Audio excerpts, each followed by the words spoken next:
15 hari kemudian. Bagaimana pengantinnya? Sudah siap? Terdengar suara seorang laki-laki dari pengeras suara. Aku hanya bisa meremas jemariku saja, sambil terus melantunkan doa dalam hatiku. Tadinya Mbak Soraya duduk di sini menemaniku.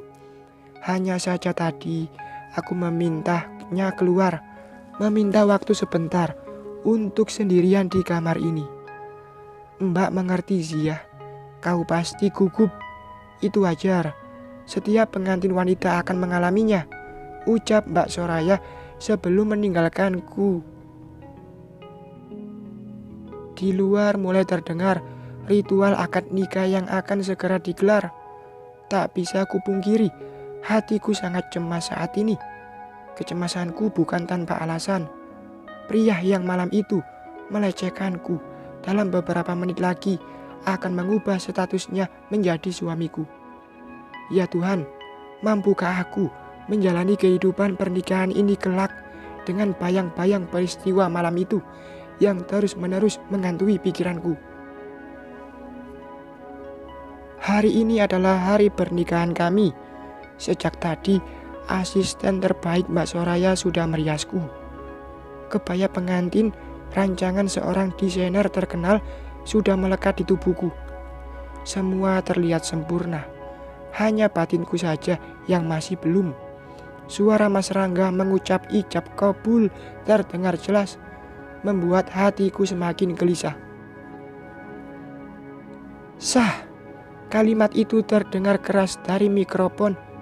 Beberapa saat kemudian, Mbak Soraya dan seorang pelayan datang ke kamarku dan membantuku berjalan keluar meninggalkan kamar ini.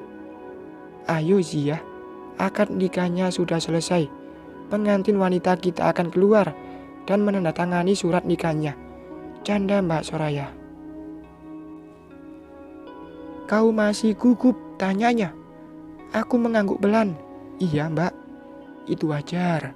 Yang penting jangan lupa tersenyum. Ingat, ini hari pernikahanmu Zia. Jangan meninggalkan kesan buruk dengan wajah cemberut hari ini. Sudah, jangan terlalu banyak berpikir. Ayo jalan. Para tamu sudah menunggu untuk melihat betapa cantiknya sang pengantin wanita. Celoteh Mbak Soraya membuatku sedikit merasa lebih baik. Aku pun berjalan menuju ruang di mana akad nikah selesai dilakukan. Mas Rangga menyambutku dengan senyum mengembang di sana. Tak lama kami pun menandatangani dokumen pernikahan bersama. Selamat ya Zia.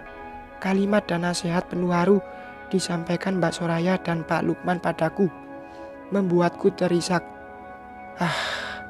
Andai bapak dan ibu masih ada, tentu mereka sangat bahagia melihat pernikahanku saat ini.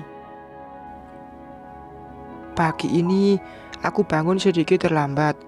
Aku juga bahkan terlambat mengerjakan sholat subuh. Sejak bangun tadi, aku tak melihat Mas Rangga. Kulirik, ranjang pengantin kami masih sama, seperti saat ku tinggal tidur semalam. Kelopak-kelopak bunga mawar yang ditebar di atas ranjang King Zis hotel mewah ini tak berubah, masih berbentuk tanda hati yang manis. Karena lelah, kemarin malam aku masuk lebih dulu ke kamar pengantin kami, sebab Mas Rangga bilang ia masih ada urusan sebentar. Setelah selesai mandi, aku pun mengambil sebuah bantal dan selimut, lalu memutuskan untuk tidur saja di sofa. Kemarin adalah gelaran akad nikah kami. Karena kesibukan Mas Rangga, keluarga memutuskan akan menggelar resepsi pernikahan 3 bulan lagi. Yang penting kalian sudah halal, dan mulai sekarang jangan panggil bapak lagi. Panggil saja papa ya, Cak Ayu, ucap Pak Lukman kemarin malam setelah akad nikah selesai. Akad nikah kami digelar lebih dulu atas permintaan Pak Lukman karena kesehatan Pak Lukman yang menurun. Aku tak bisa menolak permintaannya karena aku sendiri yang menyetujui pernikahan ini sebelumnya. Aku berdiri dan melipat selimut yang kupakai. Ku taruh di atas bantal dan ku kembalikan bantal dan selimut itu ke tempat tidur. Mataku menyapu kamar hotel ini. Sepi.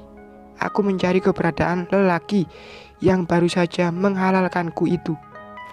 Kemana Mas Rangga? Dan di mana ia tidur semalam?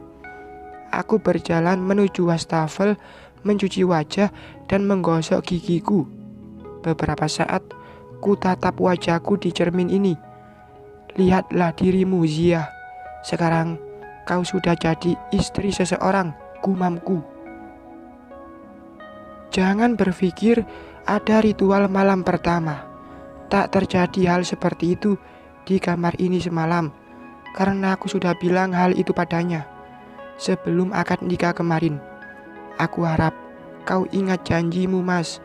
Kau tak akan menuntut kewajiban seorang istri padaku, ucapku sewaktu kami menikmati makan siang di sebuah restoran kala itu. Aku mengulangi kalimat itu saat ia menuntut seorang anak dalam pernikahan kami. Aku tak akan melupakan janjiku, Zia, karena aku berharap seorang anak dari pernikahan ini. Maka aku akan menunggu kesiapanmu sampai kau benar-benar menerimaku dan pernikahan ini. Aku menarik nafas panjang saat teringat percakapan kami waktu itu. Ku ambil handuk kering dan menyeka wajahku. Saat aku membalikkan badan, terdengar suara ponsel, dan itu bukan milikku. Ponsel itu bergetar terus di atas nakas. Sepertinya itu ponsel milik Mas Rangga.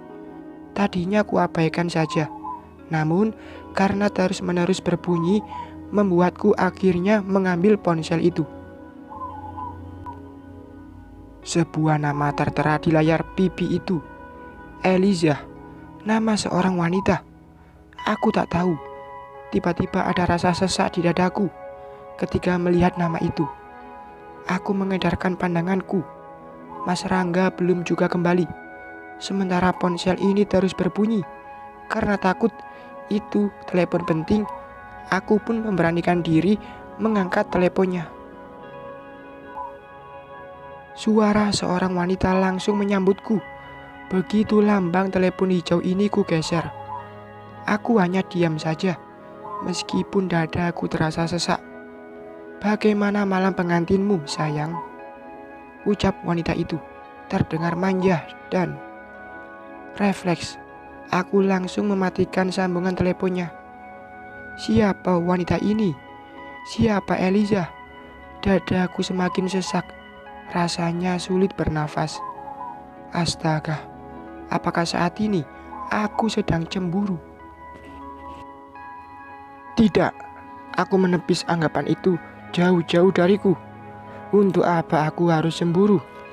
Terserah saja jika dia mau kembali pada kekasihnya. Aku tak akan peduli. Ku letakkan kembali ponsel itu ke atas nakas. Kriet, terdengar bunyi pintu kamar terbuka. Refleks, aku langsung menoleh. Seraut wajah lelaki yang sudah halal untukku itu kini berjalan tenang menghampiriku. Kau sudah bangun? Aku hanya mengangguk pelan. Tak lama kemudian, seorang room service datang membawakan sarapan pagi.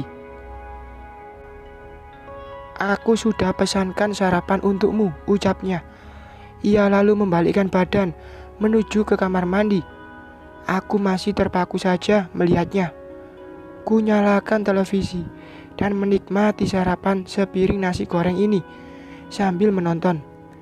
Sesekali melirik ke arah kamar mandi. Terdengar suara gemericik air, menandakan seorang di dalam sedang mandi. Beberapa saat kemudian, Mas Rangga keluar dari kamar mandi. Aku langsung membuang pandanganku ke arah lain saat melihat dirinya yang hanya mengenakan handuk saja. Astaga, perut kotak-kotak itu, gumamku, langsung mengalihkan pandangan sambil menggigit bibirku. Ada apa, Zia? Anu itu roti. Tidak mas. Ya Tuhan, kenapa lidahku jadi gagap begini? Roti, apa kau mau sandwich? Tanyanya. Tidak mas, ini saja cukup, jawabku. Senyum tipis terlihat dari wajahnya. Aku menunduk, malu akan sikapku tadi. Untung saja ia cepat pergi dari hadapanku. Jika tidak, entah bagaimana aku bisa mengangkat wajahku lagi di depannya. Ia membuka lemari dan mengambil sebuah polo shirt berwarna putih, lalu memakainya di hadapanku. Tak lama, ia melepas handuknya. Segera saja aku mengalihkan pandanganku ke layar televisi. Aroma parfum menguar, harum. Aku suka dengan wangi parfumnya, lembut. Tak lama, ia melintas di hadapanku, meraih ponselnya yang tergeletak di atas nakas. Astaga, sekeren itukah laki-laki yang bergelar suamiku ini? Aku bahkan nyaris tak berkedip melihatnya. Sudah selesai sarapannya, Zia? Pertanyaannya sukses membuatku menyatukan sendok yang kupegang. Aku melirik sarapanku yang baru beberapa sendok saja kumakan. Aku... Sial, lidahku tiba-tiba kaku. Ia berjalan menghampiriku, membuat tubuhku tiba-tiba gemetar. Ya Tuhan, cobaan apa lagi yang akan kau berikan padaku? Dari tadi kau hanya mengaduk-ngaduk nasinya saja, Zia. Jika kau tak suka, nanti aku bisa pesankan yang lain. Kukira kau akan suka jika sarapan nasi goreng, sahutnya. Aku hanya diam, tak berani mengeluarkan suara. Apa kau masih takut padaku? Tanya Mas Rangga. Aku hanya menunduk saja, karena tak tahu harus menjawab apa. Kau tidur di mana semalam, Mas? Karena gugup, kalimat bodoh ini akhirnya keluar dari mulutku. Di sampingmu, Zia. Aku tak bisa menjauh darimu. Tadinya aku berniat memindahkanmu ke atas ranjang, tapi tak jadi, karena kau tiba-tiba memegang lenganku. Akhirnya aku putuskan untuk menarik sofa yang lain dan menyusunnya, lalu tidur di sebelahmu. Ucapannya langsung membuat wajahku memerah. Benarkah begitu? Ah sial, lagi-lagi aku tak ingat apapun. Ponsel Mas Rangga berbunyi. Ia membalikan badan sambil menatap layar ponselnya. Tak lama, ia sudah berdiri di tepi jendela, lalu membuka gordennya dan menerima panggilan teleponnya. Samar ku dengar ia menyebutkan sebuah nama, Eliza, dalam percakapannya.